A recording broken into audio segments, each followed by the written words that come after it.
Hello everyone, আজকে আমি মোটা মাংসের একটা রেসিপি নিয়ে চলে এসেছি। দেখো, এটা 1.5 কিলো মতো মাংস আছে। তো ওটাকে আমি এখন ধুয়ে পরিষ্কার করে রেখে দিলাম মাংসটা। তারপরে এখানে চলে আসলাম লঙ্কা আর আদা বেটে নিতে। তো দেখো, আর এইদিকে আমি তোমাদেরকে দেখিয়ে দিচ্ছি আজকে মাংসটা আমি অন্যরকমভাবে করব, পেঁপে দিয়ে। তো দেখো, পেঁয়াজ, পেঁপে আর রসুন কেটে রাখা হয়েছে। তারপরে এখানে কাঁচা লঙ্কা আর আদাটা কেটে নিলাম, না সরি বেটে নিলাম।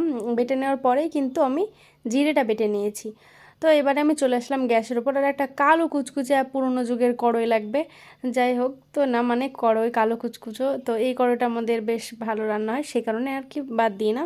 তো দেখো, এবারে পেঁয়াজ আর রসুনটাকে দিয়ে তেল দিয়ে ভালো মতো নাড়িয়ে চাড়িয়ে একটু ভেজে নিয়ে তারপরে ধুয়ে রাখা মাংসটা দিয়ে দিলাম। তারপরে এখানে লবণ দিয়ে দিলাম পরিমাণ মতো, আমি 1 চামচ ভরে লবণ দিয়েছি।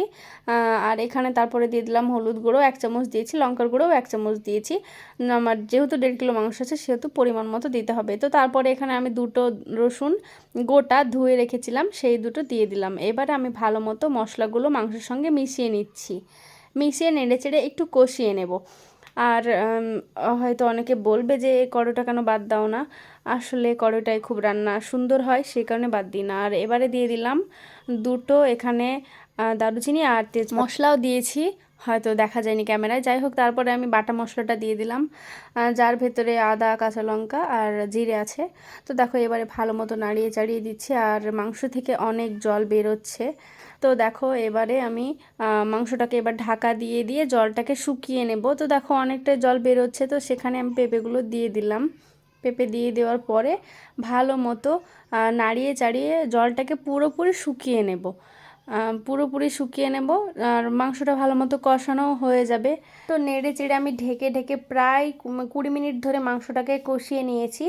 কষানোর পর প্রায় সেদ্ধ হয়ে গিয়েছিল, আর আমাদের বাড়িতে একটু তাড়া ছিল, সেই কারণে আমি আর কি প্রেসার কুকারে দিয়ে দিচ্ছি মাংসটা। তো দেখো, আমি কিন্তু এক হাতে প্রেসার কুকারটা লাগাচ্ছি। যদি কোনো কম্পিটিশন হয় প্রেসার কুকার এক হাতে লাগানো, তো আমি হয়তো সেখানে গিয়ে উইনার হব, কারণ আমি মাঝে মাঝেই লাগাই, এক হাতে ফোন ধরি আর এক হাতে প্রেসার কুকার লাগাই।